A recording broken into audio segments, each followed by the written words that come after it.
برادران ملت اسلامیہ، السلام علیکم ورحمۃ اللہ وبرکاتہ۔ الحمد للہ الحنان المنان الذي خلق الإنسان وعلمه البيان، والصلاة والسلام على رسوله سيد الإنس والجان وعلى آله وأصحابه ذوي الخير والإحسان، أما بعد فأعوذ بالله من الشيطان الرجيم، بسم الله الرحمن الرحيم۔ إن الله لا يغير ما بقوم حتى يغيروا ما بأنفسهم، وإذا أراد الله بقوم سوءا فلا مرد له، صدق الله مولانا العظيم۔ بارگاہ رسالت مآب صلی اللہ علیہ وسلم میں درود پاک کا ہدیہ پیش کریں۔ اللہم صلی علی سیدنا محمد معدن الجود والکرم وآلہ واصحابہ الکرام وابنہ الکریم وبارک وسلم صلاة دائمة سرمدا ابدا۔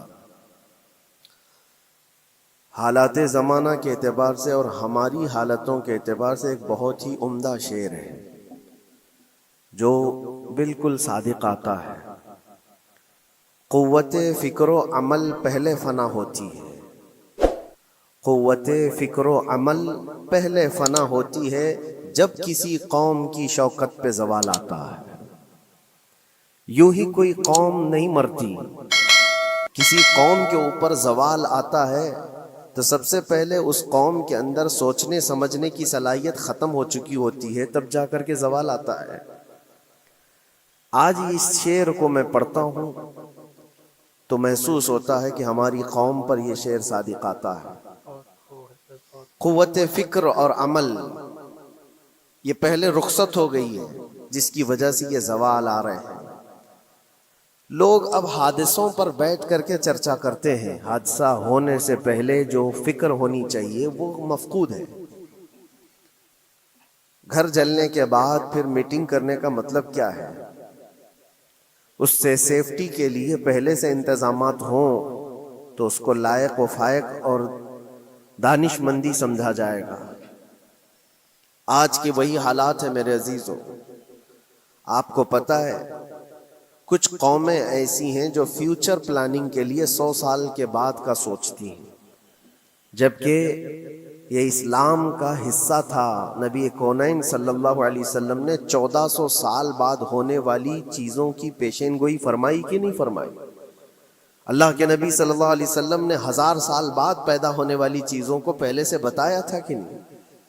یہ ساری چیزیں نبی آخر الزمان صلی اللہ علیہ وسلم نے جو بتایا، مطلب یہی تھا کہ اس وقت کے لوگوں کو ضرورت تو نہیں تھی ان حالات کی، پھر بھی حضور ان کو بتا رہے تھے، صحابہ کو۔ آج جو چیزیں پیدا ہونے والی ہیں وہ رسول پاک کو پتا تھا، 1000 سال بعد ہونے والی چیزیں، لیکن اس وقت کے صحابہ کو یہ باتیں کیوں بتائی جا رہی تھی؟ ان کے حالات تو اس وقت کے نہیں تھے ویسے۔ اس کے باوجود نبی پاک صلی اللہ علیہ وسلم نے ان کو 1000 سال بعد ہونے والی چیزوں کی باتیں اس لیے بتائی کہ یہ دین اسلام فیوچر پلاننگ کے لیے کتنا ایکٹیو ہے، یہ سمجھو آگے کے لیے۔ اس لیے بتایا گیا کہ صحابہ اپنی اولاد کو اور وہ اپنی اولاد کو یہ بات منتقل کرتے جائیں، اور آنے والے حادثوں سے پہلے سے ذہن پریپیئر رہے، تیار رہے۔ دجال کے فتنے کا ذکر کتنی مرتبہ حدیث پاک میں آیا ہے۔ امت کو نبی پاک صلی اللہ علیہ وسلم نے یوں ہی نہیں چھوڑ دیا۔ دجال کا فتنہ آئے گا، یاجوج ماجوج کا فتنہ آئے گا، یہ ساری چیزیں بتائی گئی کہ نہیں؟ ہر مسلمان تقریباً جانتا ہے آخر زمانے میں ایک بہت بڑا فتنہ دجال کی صورت میں ظاہر ہوگا۔ تو یہ باتیں اتنے 100 سالوں سے چل رہی ہیں کہ ذہن تیار ہے اس فتنے کو کہ اگر ایسا فتنہ آیا تو ایمان پر ڈٹے رہنا ہے، جمے رہنا ہے۔ یہ بات ہوتی ہے، صحیح بات ہے، صحیح بات ہے۔ آگے آنے والے حادثات سے قوم کو باخبر رکھنا۔ آج جو حالات ہیں، جب کبھی کوئی چیز لٹ جائے تو سارے لوگ سڑکوں پر آ جائیں گے، یا پھر کسی نشستگاہ پر بیٹھ کر کے رات بھر میٹنگ کر کے چلے جائیں گے۔ یہ حادثے ہونے کے بعد کے جو حالات ہیں یہ وہی چیزیں درشا رہی ہیں کہ قوت فکر و عمل فنا ہو گئی ہے. قیادت ہمارے ہاں مفقود ہے. کسی ایک قائد کے تحت کوئی ساری قوم آنا نہیں چاہتی.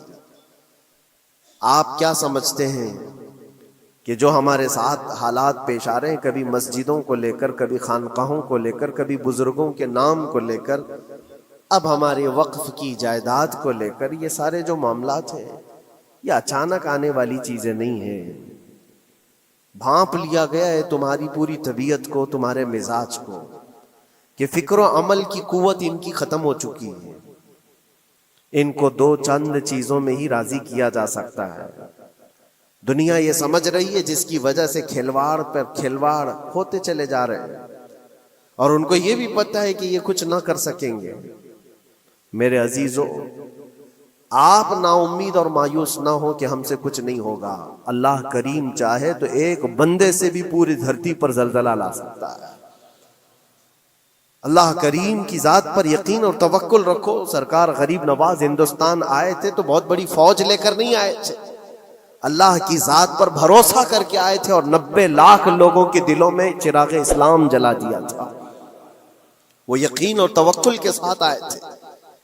آج لوگوں کے دلوں کے اندر جو مایوسی اور نا امیدی ڈالی جا رہی ہے کہ کچھ ہوگا نہیں، ابھی کچھ کرنے سے کچھ نہیں ہوگا، یہ نا امیدی اور مایوسی تمہاری طبیعت میں کیوں آئی؟ کیا تمہارا رب تبارک و تعالیٰ کی ذات پر یقین کمزور ہو گیا؟ اگر یہ اس طرح کی بیماری آئی ہے تو پھر بدر پڑھ لینا. جب رسول پاک صلی اللہ علیہ وسلم کے ساتھ وہ صحابہ جا رہے تھے، ان کو اچھی طرح پتا تھا کہ سامنے آنے والی فوج کتنی طاقت لے کر آ رہی ہے.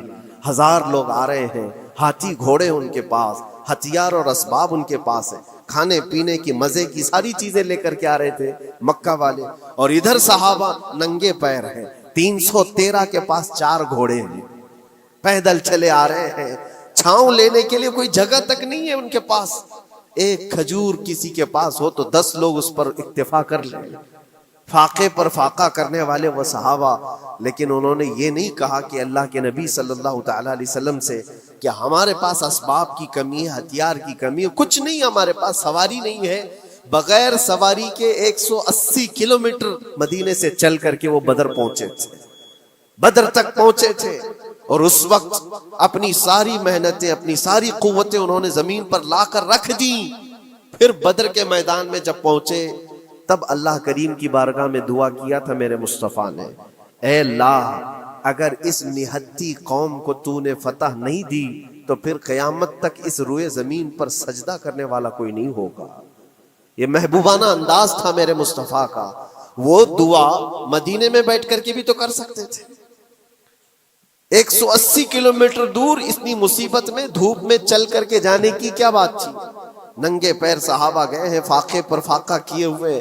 وہ مدینے میں بیٹھ کر دعا کرتے تو کیا رحمت للعالمین کی دعا قبول نہیں ہوتی؟ لیکن مصطفیٰ کریم صلی اللہ علیہ وسلم نے یہ مزاج دیا ہے، پہلے فکر و عمل میدان میں لاؤ پھر دعا کرو، اللہ کی مدد آتی ہے. یہاں ہم بیٹھ کر کے یہیں سے دعا کرتے ہیں، کچھ کرنا نہیں ہے، بدلنا نہیں ہے، اور فکر و عمل کو لانا نہیں ہے، تو پھر صرف یہاں بیٹھ کر کے دعا کرنا. یہ تو میرے عزیزوں عورتوں کو اس سے ذمہ داری دی گئی ہے کہ تم میدان عمل میں آ نہیں سکتی، تم اپنے گھروں سے دعا کرو اپنے بھائیوں کے لیے. لیکن یہ کام تو اب سارے مردوں نے بھی لے لیا ہے. بہرحال قوت فکر و عمل پہلے فنا ہو جاتی ہے جب کسی قوم کی شوکت پہ زوال آتا ہے. آج یہ جو سارے معاملات ہم دیکھ رہے ہیں، اس کی ایک خاص وجہ میں آپ کو بتانا چاہتا ہوں. آج سے تقریباً 8-9 سال پہلے میرا ایک بیان بھی ریکارڈ موجود ہے، کافی دنوں تک وہ چلتا رہا. میری اپنی بات نہیں تھی، سراج الامہ امام غزالی رحمۃ اللہ تعالی علیہ انہوں نے لکھا تھا کہ امت پر اگر ایک ایسا وقت آ جائے جب ان کے سامنے ان کے نبی کو گالیاں دی جا رہی ہیں اور امت کچھ نہ کرے، تو پھر وہ انتظار کرے کہ عنقریب وہ وقت بھی ان کے اوپر آنے والا ہے جب ان کی ماؤں، بیٹیوں اور سب عزتوں کو بازار میں نیلام کیا جائے گا اور یہ کچھ نہیں کر سکیں گے. وہ دن آ جائیں گے. بیسک وجہ وہاں سے شروع ہوئی کہ لوگ اپنے عیش و عشرت میں کچھ کمی نہ کر سکے، بارگاہ مصطفیٰ صلی اللہ علیہ وسلم کی گستاخیاں کھلے عام ہوتی رہیں، اور اس پر ہم لوگ جس طرح کے حالات دیکھتے رہے۔ بہت سارے لوگ تو مجھ کو یہ کہتے تھے، مجھ سے یہ کہتے تھے، کیا ضرورت ہے آپ کو بولنے کی، حالات دیکھ نہیں رہے آپ؟ ظالمو، تم کو اگر کوئی چھوٹی سی ماں کی گالی دے دے تو تم بپھر جاتے ہو اور اس کے اوپر آسمان توڑنے کی بات کرتے ہو، اور ہم اپنے نبی پاک صلی اللہ علیہ وسلم سے کروڑوں ماؤں سے زیادہ محبت کرتے ہیں۔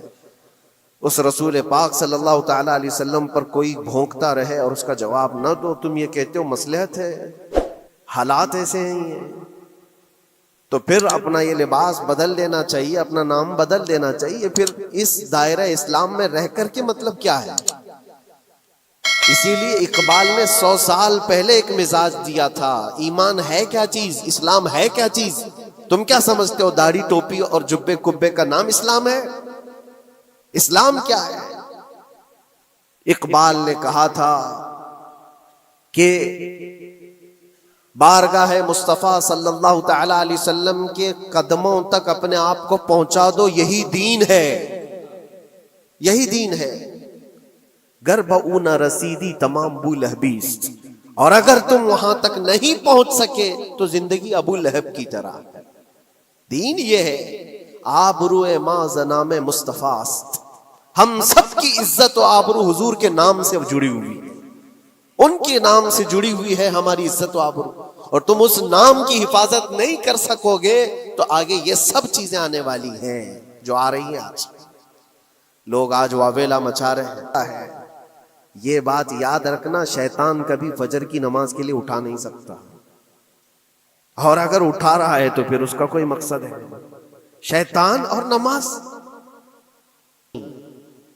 آج سختہ ان کے پاس ہے، طاقت ان کے پاس ہے، حکومت ان کے پاس ہے، ڈپارٹمنٹ ان کے پاس ہے، سب کچھ، جوڈیشری، ہر چیز ان کے پاس ہو، وہ کیا کر رہے ہیں اس سے مجھے مطلب نہیں۔ میں آپ سے یہ پوچھنا چاہتا ہوں، مجھے رہزنوں سے غرض نہیں، تیری رہبری کا سوال ہے۔ تم خیر امت ہو، رسول پاک کی امت میں ہو، تمہاری بھومکا جس کو کہا جاتا ہے، تمہاری یہاں پر زندگی کے معاملات یہ بہت زیادہ اہمیت کے حامل ہیں۔ تم کیسے بن سکتے ہو آج؟ اسی لیے قرآن پاک کی آیت میں نے شروع میں تلاوت کی۔ رب ذوالجلال فرماتا ہے ان اللہ لا یغیر ما بقوم حتی یغیروا ما بانفسہم، بے شک اللہ تعالیٰ اس وقت تک کسی قوم کی حالت نہیں بدلتا جب تک وہ قوم خود اپنی حالت بدلنے کی کوشش نہیں کرتی۔ جب تک اپنی حالت بدلنا نہیں چاہتے اس وقت تک اللہ تبارک و تعالیٰ نہیں بدلے گا۔ وَإِذَا أَرَادَ اللَّهُ بِقَوْمٍ سُوءًا فَلَا مَرَدَّ لَهُ، اور اللہ تعالیٰ کا یہ جلال بھرا ارشاد تو سنو، یہ 13ویں پارے کی سورہ رعد کی آیت ہے۔ اللہ کریم فرماتا ہے، اور جب اللہ کسی قوم کے ساتھ سختی کا معاملہ کرنا چاہے، پکڑ کرنا چاہے، تو پھر کوئی طاقت اس کو ٹال نہیں سکے گی۔ رب تبارک و تعالیٰ جب کسی قوم پر عذاب لانا چاہے تو کوئی اس کو ٹال نہیں سکے گا۔ تو بدلو۔ اسی لیے اکثر یہ کہا جاتا، میں تو اپنی تقریروں میں جو چند مجھے چیزیں یاد رہتی ہیں وہ عرض کیے دیتا ہوں، باقی مجھے شعر و شاعری زیادہ یاد نہیں رہتی، لیکن جو دل پہ لگتی ہیں باتیں وہ ذہن میں محفوظ ہو جاتی ہیں۔ کسی شاعر نے کہا تھا، جگہ جگہ کے تھک چکے ہیں تمہیں یہ ہنگامے، نشاتے لذت خواب گراں بدل ڈالو۔ کیا مطلب ہے؟ روز ایک ایک ہنگامہ ہوتا ہے، تم کو جگا رہا ہے، اٹھ جا اے مسلمان، اٹھ جا۔ نشاتے لذت خواب گراں بدل ڈالو، لمبی نیند سونے کی جو عادت پڑی ہوئی ہے اس مزے کو بدل ڈالو۔ غلط روی سے منازل کا بعد بڑھتا ہے، مسافروں روش کارواں بدل ڈالو۔ شاعر نے کہا ہے، ادھر ادھر کی لے میں چلتے رہو گے تو منزل لمبی ہو جائے گی۔ جس راستے پر تمہیں چلنا ہے اگر بار بار ادھر ادھر مڑتے رہو گے، غلط روی اس کو کہتے ہیں، غلط چلنے سے منازل کا بعد بڑھتا ہے، منزل لمبی ہو جاتی ہے، جہاں پہنچنا تھا وہ پہنچ ہی نہیں پاؤ گے۔ اسی لیے شاعر کہتا ہے، مسافروں روش کارواں بدل ڈالو، قافلے کے چلنے کا جو طریقہ ہے اس کو بدل لو تم۔ یہ پوری کی پوری بات ہم پر فٹ ہوتی ہے. چلنے کا انداز بدل ڈالو اے نوجوان. جہاں کسی کے گھر